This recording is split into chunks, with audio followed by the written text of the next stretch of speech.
The Monkey is out in theaters, latest film from Osgood Perkins, who previously made Gretel and Hansel as well as Longlegs. This was based on a short story written by Stephen King, which I have not read, and stars Theo James, Tatiana Maslany, Elijah Wood and Adam Scott, although these two guys only have a scene each. The film, as you may guess based on the names of its creators, is a horror, but it is decidedly less serious and scary than the previous Osgood movies, as well as, from what I hear, the source short story.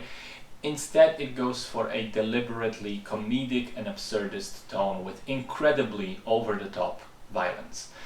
The story follows a boy named Hal, who together with his twin Bill inherits an old wind-up monkey toy from his dad, who abandoned the family.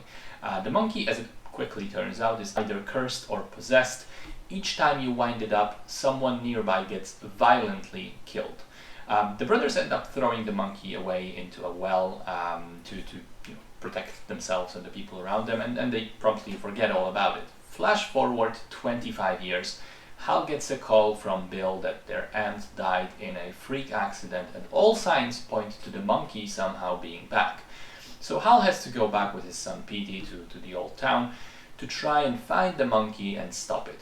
So as I said, decidedly comedic horror film this time around, and I have to say I am fairly disappointed by it, but not by the fact that it goes for comedy. In fact, I loved the funny moments, and I think the kills are brilliantly gory and entertaining, and the movie in general has very high highs in those scenes.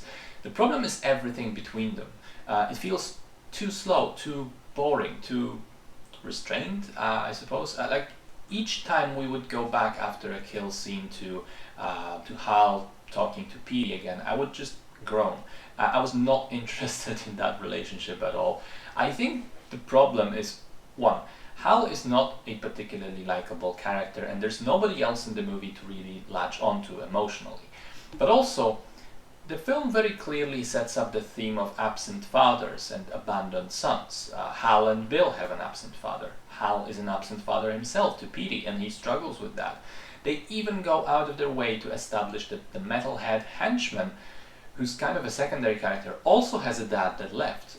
So it clearly points that there will be something done with this theme. Hal may be learning to be better or falling further into the trap of repetition, but I felt that the movie just does nothing with all this setup. It goes completely nowhere. I also want to say that I think Theo James is wildly miscast in the two roles of Hal and Bill. You know, Hal is this kind of small-town loser and coward. Bill is a recluse weirdo, and I think none of these two roles fit Theo James. Don't get me wrong, I like the guy, but he's a tall, handsome, charismatic person, and as good a job as he's trying to do, I just couldn't get past this general feel that he has, that it doesn't fit the characters he's playing. I do want to mention, though, that I liked most of the side characters who are properly wacky, particularly the uncle, played by Perkins himself, the stepfather, Elijah Wood, and the real estate agent. On the technical aspects, I was a little bit disappointed by the cinematography, because both Gretel and Hansel and Longlegs had some terrific imagery in them, whereas this looks rather pedestrian, nothing stands out. The only shot that made me think, yes, this is Perkins, was the scene with the boys and the mom on the bench in front of the tree. It has the same sort of unsettling geometry, to put it this way, that he typically does. There are, however, some moments of excellent editing, such as the hard cut to the uncle's funeral, or the music cutting away at the very end when Bill does the fake-out handshake.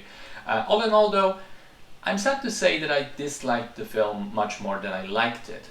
It has really high comedic heights, but in between, the movie simply doesn't commit hard enough to the comedy or to anything else, really. Feels like a lot of filler scenes between the short bursts of entertainment. So you can check out the Kills compilation, I suppose, on YouTube when it inevitably gets edited together. But as far as watching the entire movie, I won't recommend it.